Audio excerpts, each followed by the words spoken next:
네, 시청자 여러분 안녕하십니까? 구독자 여러분 안녕하십니까? 100원, 200원 후원해 주시는 분들에게도 감사의 말씀을 드리고요. 오늘 날씨가 매우 춥기 때문에 감기 조심하셔야 되고, 감기 걸리지 않도록 조심하셔야 되는데요. 날씨가 이렇게 차갑습니다. 그리고 이제 얘기가 되어지는 것은, 이제 얼마 안 남아가지고, 이제 다음 달에 아기 예수가 탄생을 한 날을 기념해서 크리스마스가 다가오는데, 소위 성탄절이 다가오는데, 그 예수 그리스도의 가르침과는 전혀 다르게 전 세계는 지금 전쟁에 휩싸여 있습니다. 그 하마스의 공격으로 인해 가지고 이스라엘이 반격을 하면서 이란이 참전을 하는 그런 뭐라 그래야 됩니까? 소위 그런 제5차 중동전쟁이 발발했어요. 제5차 중동전쟁이 발발을 했고, 그 다음에 이제 뭐가 있느냐 하면은, 말 안 듣는다고 해가지고 이제 푸틴의 명령으로 러시아군이 진격을 해가지고 국경선을 사이에 두고 있는 그런 우크라이나를 침공을 해서 우크라이나를 침공을 해서 우크라이나 러시아 전쟁이 또 유럽에서 벌어지고 있죠. 아무래도 이제 젤렌스키가 친서방이다 보니, 그리고 이제 푸틴에게 눈에 가시로 여겨지는 것은 국경을 맞대고 있는데 우크라이나의 체제 수건 사업이 나토에 가입을 하는 거거든요. 그러다 보니까 위협으로 느끼고 푸틴이 공격 명령을 내렸는데, 여기서 이제 중요한 것은 이 전쟁이 언제 끝나느냐의 문제에 있어 가지고 우크라이나도 대형 전력이 있고 러시아도 아직까지는 포탄이 남아 있으니까 싸울 의지는 있습니다. 그런데 궁극적으로 지금 건강이 좋지 않아 가지고 혈액암에 걸린 것이 아니냐라는 오해를 사고 있는 푸틴 대통령이 사망을 하면 러시아는 힘없이 무너질 수도 있어요. 원래 러시아는 구소련 시절부터 최고 통치권자가 죽어서야 죽어서야 이제 물러나는 시스템이고, 늘 격변을 겪어왔는데 지금 푸틴이 지금 애매모호해요. 애매모호한데, 여기서 이제 중요한 걸 말씀드리면, 그러면 푸틴 뒤에 누가 이을 사람이 있느냐? 철권 통치를 하고 있는데 후계자가 있느냐의 문제에 있어가지고 푸틴 정권에서 잠시 대통령을 맡았던 메르베데프가 이제 최측근으로서 이어받을 가능성이 좀 엿보이는 가운데, 그러면은 이제 푸틴 뒤에 이을 사람이 이제 정해졌느냐의 문제에 있어가지고 저는 그렇게 생각합니다. 정해졌다고 봅니다. 그럼 누가 푸틴의 뒤를 잇느냐?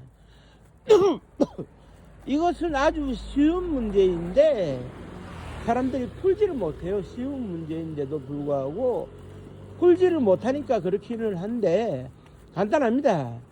푸틴이 대머리이기 때문에 대머리가 뒤를 이을 수는 없다. 즉 다시 말해가지고 러시아판 맨델의 유전 법칙이 존재한다. 이걸 오늘 좀 설명을 드릴게요. 이게 왜 똥단지 같은 소리냐? 나라를 잘 이끌 수 있는 그런 훌륭한 정치가면 될 것을 왜 푸틴이 대머리라는 이유로 대머리인 사람이 다시 다 그 다음을 이어가지 못하느냐의 문제에 대해서 좀 설명을 드릴게요. 그러면 러시아판 맨델의 유전 법칙이 어떻게 되느냐? 러시아를 상징하는 것은 로마노프 왕조를 무너뜨리고 니콜라이 2세를 강제로 사살해서 총살해서 숙청하고 등장한 레닌이었어요. 레닌. 우리가 막스 레닌주의 할 때 바로 레닌이거든요. 막스는 당연히 마르크스를 가리키죠. 자본론을 쓴. 그런데 이제 레닌이 막스 레닌주의를 들고 나오면서 집권을 했는데 얼마 가지는 못했어요. 나이가 그렇게 많지 않은 상황에서 매독이라는 성병에 걸렸는데, 물론 그 러시아는, 그러니까 소련은 숨기고 싶으니까 그 뇌출혈로 발표를 했지만 실제로는 성병 매독에 걸린 거거든요. 성병 그 매독에 걸렸는데, 그때 당시에는 페니실린이 나오지가 않았어요, 아직까지는. 그래서 그 간단한 치료를 못 받아가지고 사망을 했는데, 여기서 누구냐? 레닌은 그 유명한 그 대머리예요, 대머리.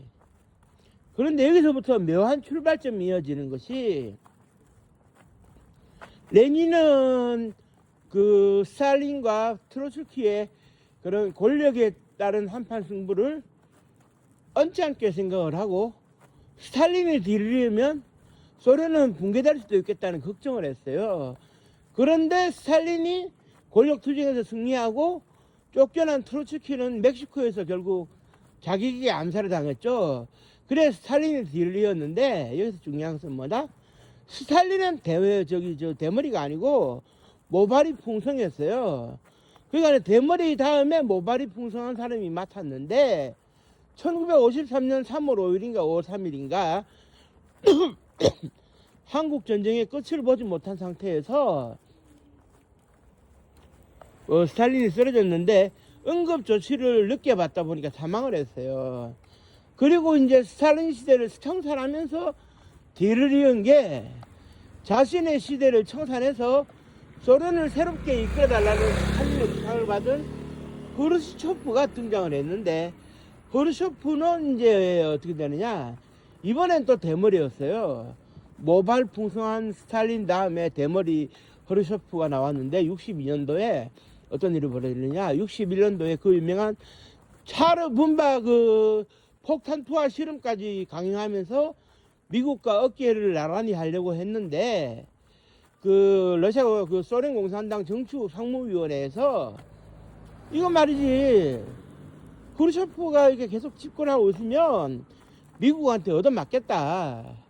쿠바 미사일 사태도 하나 해결도 못했는데 이래가지고는 안 되겠다. 당신 연로 보장을 해줄 테니까네, 저 고향 가서 좀 쉬어라.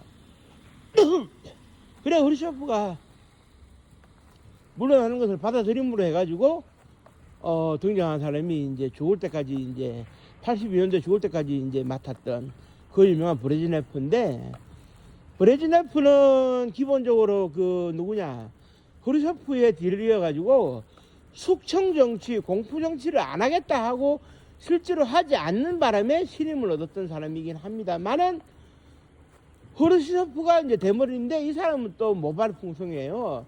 그러면 지금까지 대머리 한 번, 모발 풍성 한 번, 대머리 한 번, 모발 풍성 한 번, 사이좋게 이렇게 모발이 다른 사람끼리 나눠 가졌는데, 83년도에 급변이 일어납니다.